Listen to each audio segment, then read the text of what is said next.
白川辰巳大明神丸山公園。ゆきひょうの旅。概要欄のチャプターリストもご活用ください。ダイジェスト。 Google マップによると、祇園とは八坂神社を中心として祇園白川、花見小路、知恩院、知恩院前の参道を含む範囲のようです。四条大橋から出発して辰巳大明神、辰巳橋、一本橋、知恩院、丸山公園、八坂神社、花見小路を歩いて四条大橋に戻ります。一箇所どれくらいの時間をかけて見るかによって所要時間は変わると思います。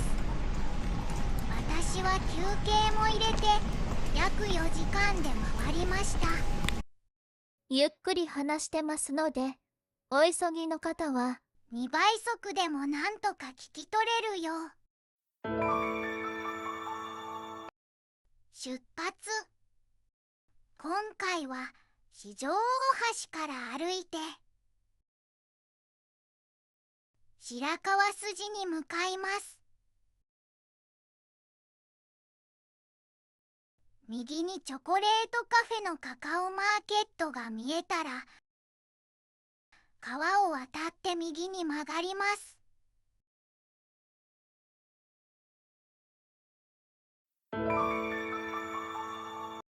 白川筋。ここが白川筋という通りです。横に白川が流れています。大和橋を通り過ぎると、古い町並みが広がり、石碑などもいくつか見られます。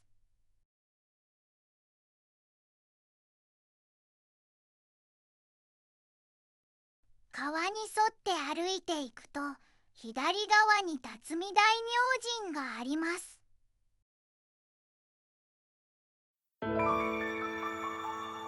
辰巳大明神。京都御所の辰巳、南東の方角にあるので、辰巳大明神と呼ばれています。風情ある風景なので、浴衣を着て写真撮影する外国人がとても多いです。辰巳大明神では白蛇を祀っています。白蛇は弁財天、芸能の神の使いとされているので、祇園のお稲荷さんと呼ばれ、舞妓さんもお参りに来るそうですよ。お賽銭はここへ。大明神の右側は新橋通り。大明神は1分程度で外周を歩けるくらいの規模です。裏のお地蔵様の下には2つの防火用の赤いバケツがあります。歴史的な木造建築物が多いので、京都では夏季厳禁です。朱色の垣根が鮮やかです。朱色は古来から生命力の象徴です。知っているお店の名前が書かれているかもしれません。春には桜が咲いて、さらにたくさんの人でにぎわいます。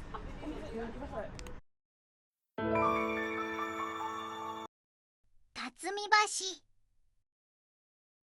辰巳大明神の右には辰巳橋があります。石畳の道にヒノキの欄干が特徴です。欄干は釘や接着剤を一切使わない木組み工法で作られています。写真スポットとして人気です。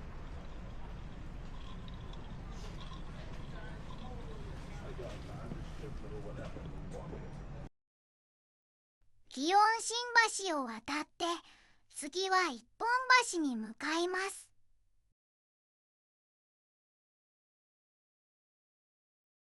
しばらくまっすぐ歩きます。花見小路通りを歩き、有妻橋を渡ります。橋を渡って右に曲がると、白川に沿った砂利の道です。あとは一本橋まで川に沿って歩きます。大きな通りを渡ると、バス停、知恩院前があります。一本橋の後は知恩院に行きます。バス停は菊屋橋という橋の上にあります。橋の上にバス停があるのには少し驚きました。カモがご飯を食べていました。引き続き川に沿って進みます。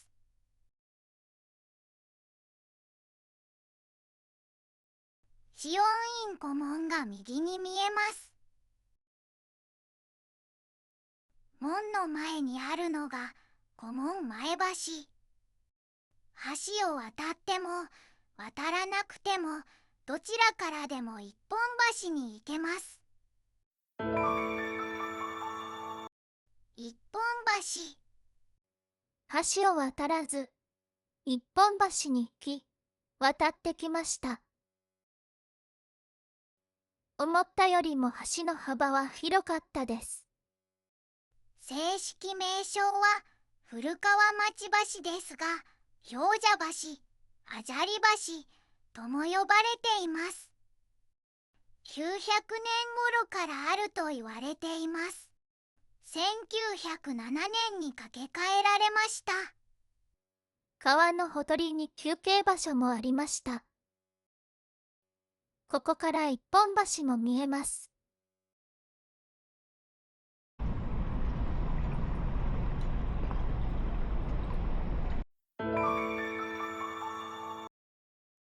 知恩院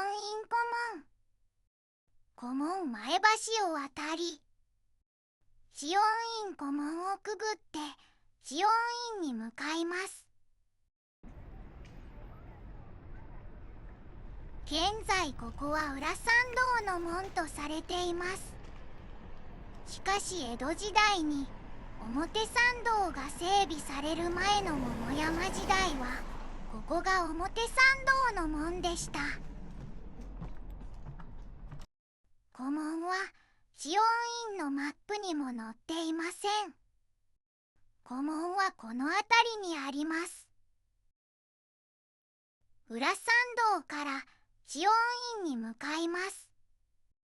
知恩院の黒門が見えてきました。知恩院黒門。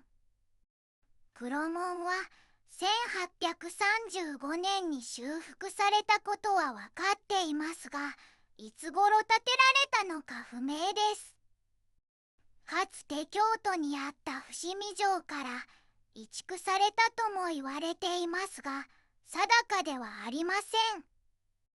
また、主要文化財には指定されていません。黒門からは入らず、山門に向かっています。山門に到着。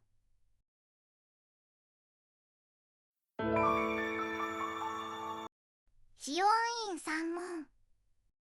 1621年、徳川二代将軍秀忠により建立されました。今ここにいます。高さは24メートル、横幅50メートルあります。山門とは悟りに通ずる3つの下脱の境地を表す空門、無双門、無我門の三下脱門を意味しています。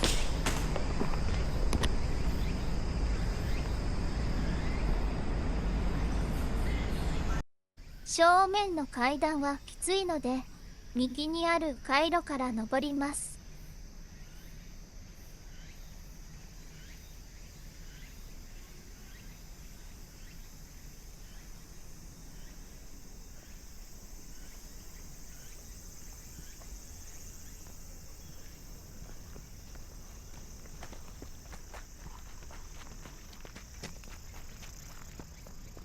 こから登ると正面よりも傾斜が緩やかです。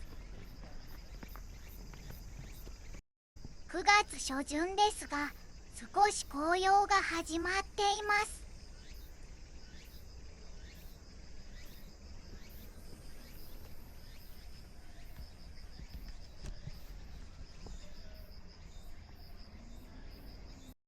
でもまだセミも鳴いています。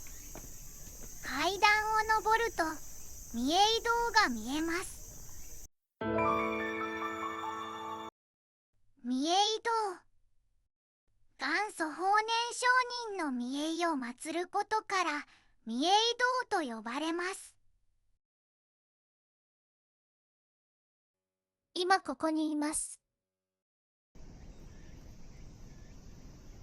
御影堂は靴を脱いで堂内に入ることができます。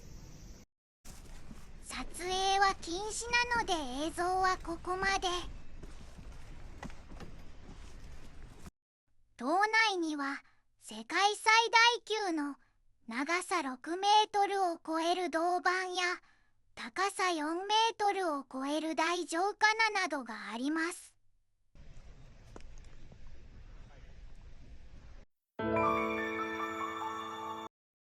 阿弥陀堂、今ここにいます。阿弥陀堂は1710年に現在の位置に移築され、1910年に荒廃により解体再建されました。阿弥陀堂も靴を脱いで入れます。高さ 2.7 メートルの阿弥陀如来坐像がご本尊です。知恩院は広いので、私が見たものは赤線内だけです。納骨堂とその下の蓮の池、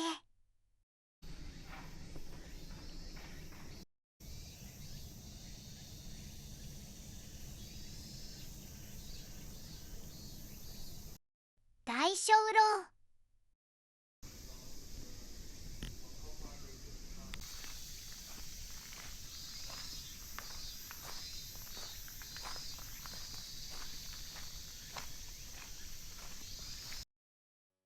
次に京都に来た時は、知恩院にもっと時間をかけてゆっくり見たいです。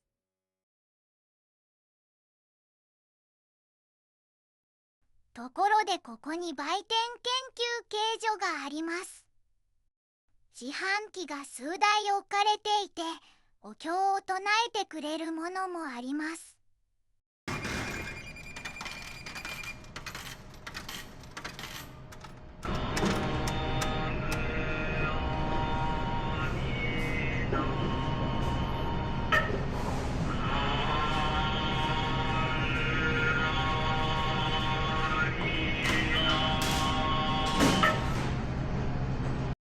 山門まで戻ってきました。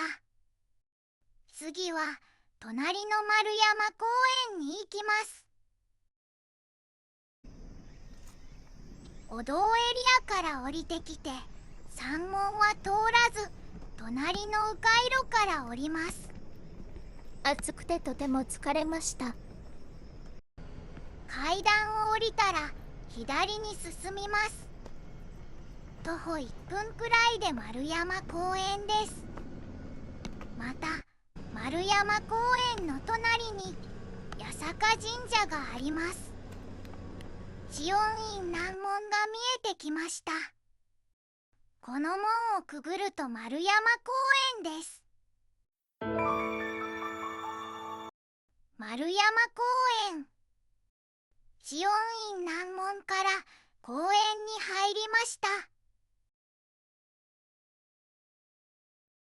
公園は広いので全部は見ていません。南門から入って赤丸園の中庭堂を見て八坂神社に行きました。入園、奥に見えるのが入ってきた黒門。こちらに公園マップがあります。マップの上の方には行っていません。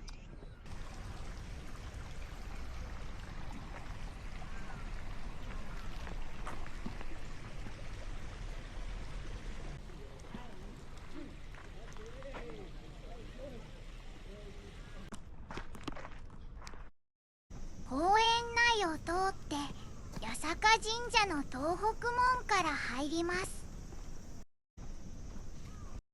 東北門はここです。通りに面した有名な西楼門はこちらです。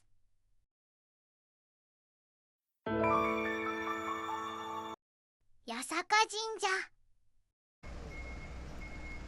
丸山公園に隣接する東北門から入るとこんな感じ。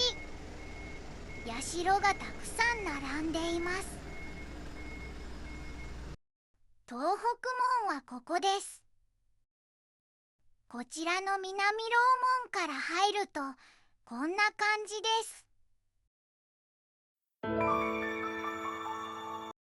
八坂神社南楼門。清水寺や三寧坂、八坂の塔などから歩いてくるとこの門から入るかと思います。南楼門は江戸時代の1866年に焼失し、明治時代の1879年に再建されました。ここが表参道です。正面に毎度の、その後ろに本殿があります。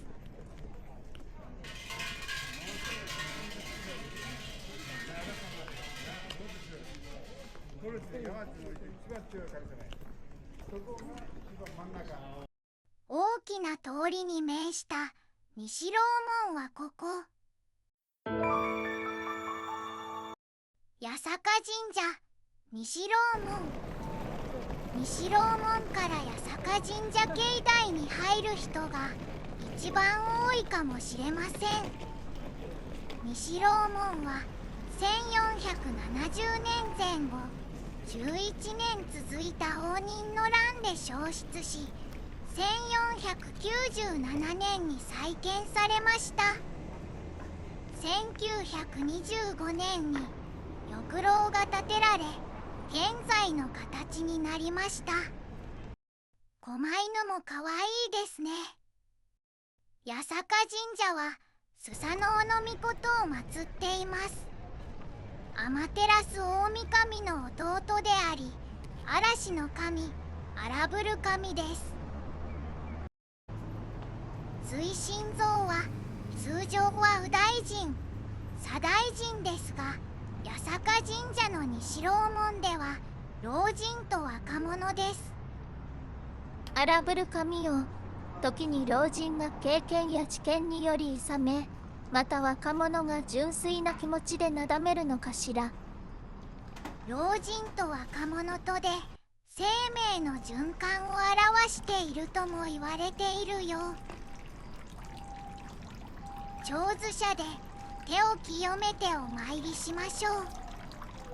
本来は口もすすぐのですが、すすいでいる人はあまり見かけません。出店がたくさん並んでいます。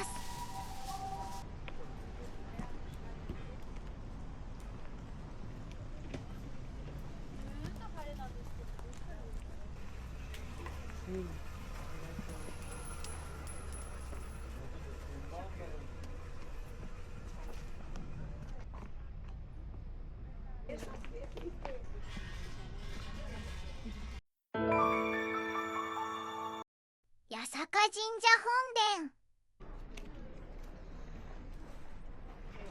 本殿は江戸時代の1654年に建立されました。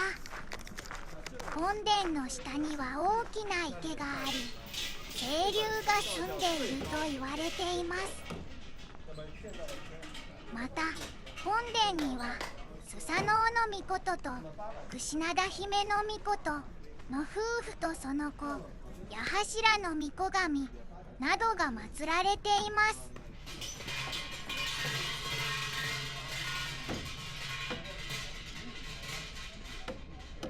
この鈴は神様をお呼びする鈴です。鈴の尾を振り、鈴を鳴らしてから神様にお願い事をします。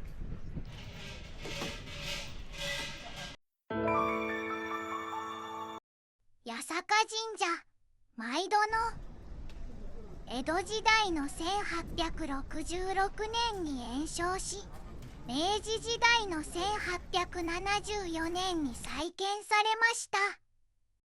7月の祇園祭では3基の神輿が奉安されます。他にもたくさんの神様が祀られています。これは美容水。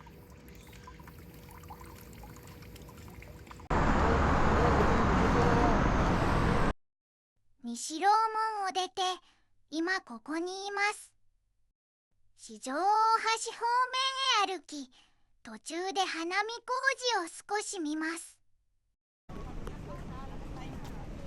西楼門前の交差点を渡る。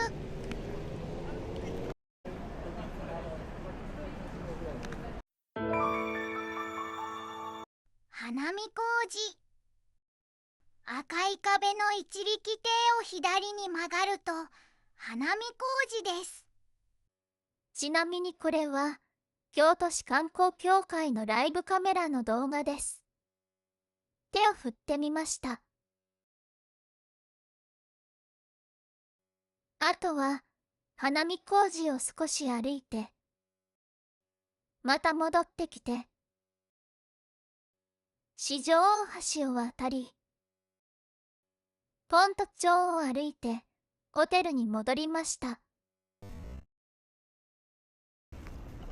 最後は花見小路からポント町まで歩いた3倍速の映像でお別れです。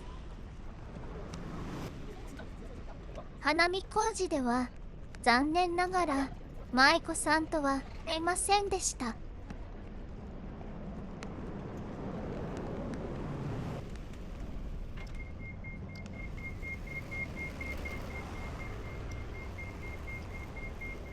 この辺りで U ターンしました。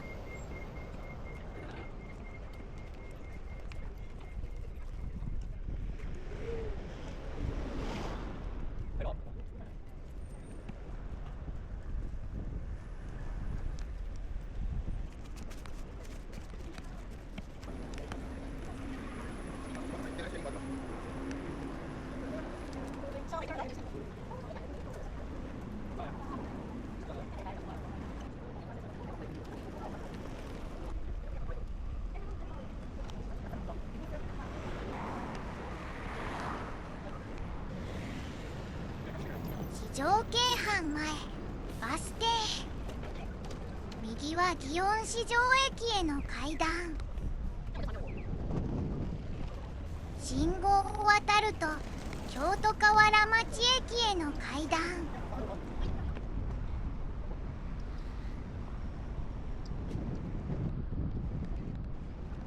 四条大橋、鴨川。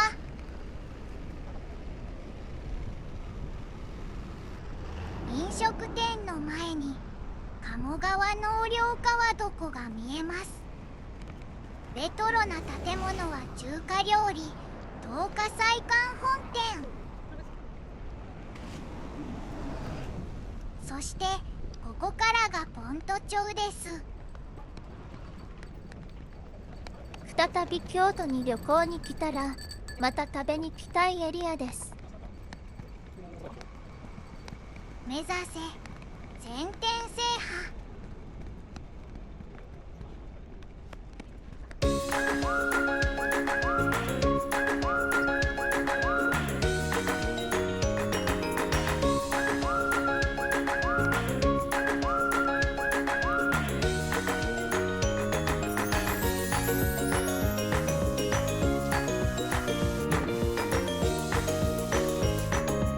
この動画が参考になりましたら高評価、チャンネル登録よろしくお願いします。他の動画もよろしく。チャンネル登録も。最後までご視聴ありがとうございました。また見に来てください。またね。